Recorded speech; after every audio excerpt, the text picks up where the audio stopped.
Hello, good day. When lobsters fight for territory, the loser will lose his home, his girlfriend, and be very, very depressed. But if you stick an antidepressant into it, the same lobster straightens back up and marches into battle. A lobster can rise an infinite number of ways this way, but for a human, it is harder. This is because humans have something called a memory. Memory stores losses in our body, which makes us react stronger to it each time it triggers. And there are two rules of society which constantly re-educates us with a sense of helplessness. If you get ahead, you'll be erased.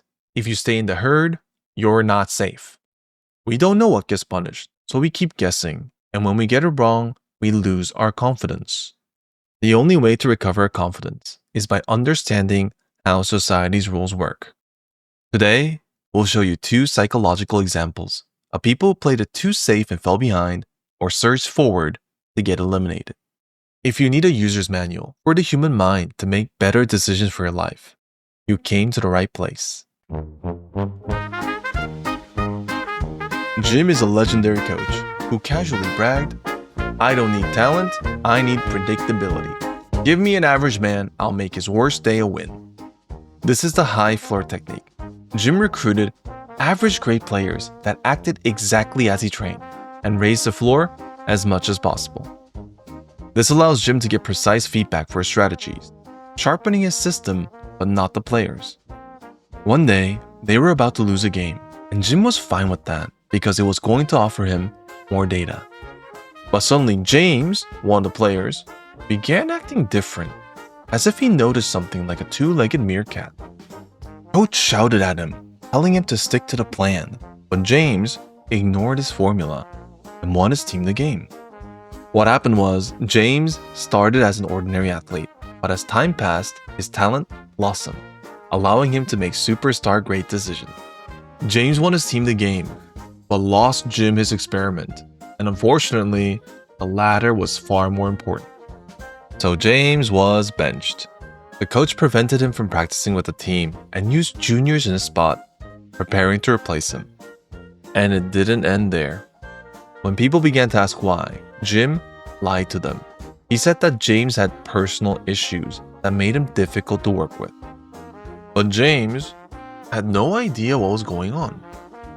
For James believed in the merit model, work hard and contribute. Yet he was punished. Like, why?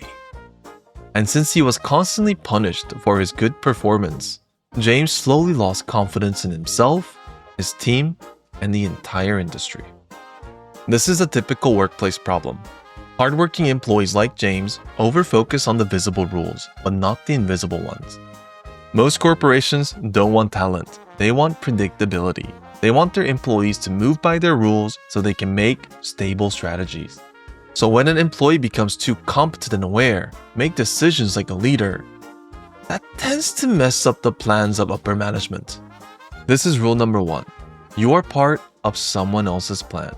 To them, you are an object for their goals, not a star of your skills. Just as a researcher would if he found a small anomaly on his chart, the outlier. He would not recognize the outlier or praise the outlier.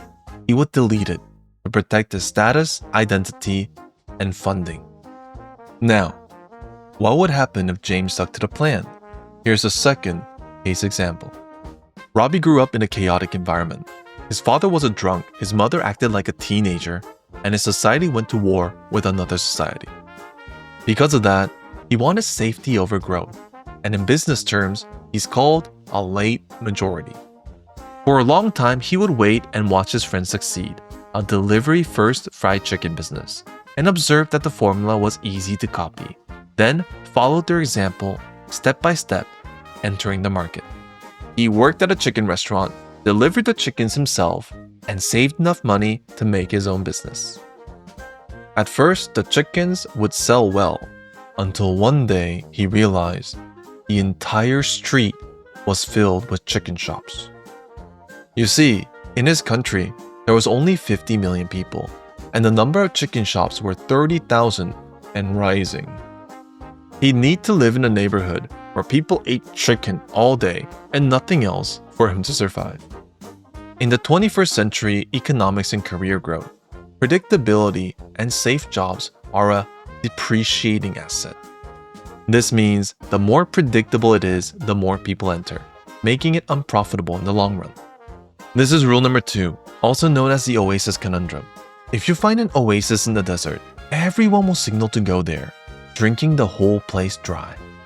If you look outside, people are still guessing. They get punished by these invisible systems, which drains them their confidence. They believe in individual merit and lose their confidence when the institutions block their potential. They believe in the safe path and lose their confidence when the results are predictably unpredictable. But if you look closely, this happened because they had a simple framework of how the world works, but never had a chance to check in their beliefs.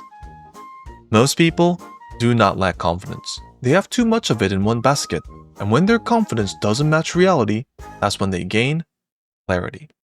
Thank you so much for watching till the end. This channel is a community, so in the comments, tell us one thing that we did right so we can repeat it, and one thing that we did wrong so we can improve it.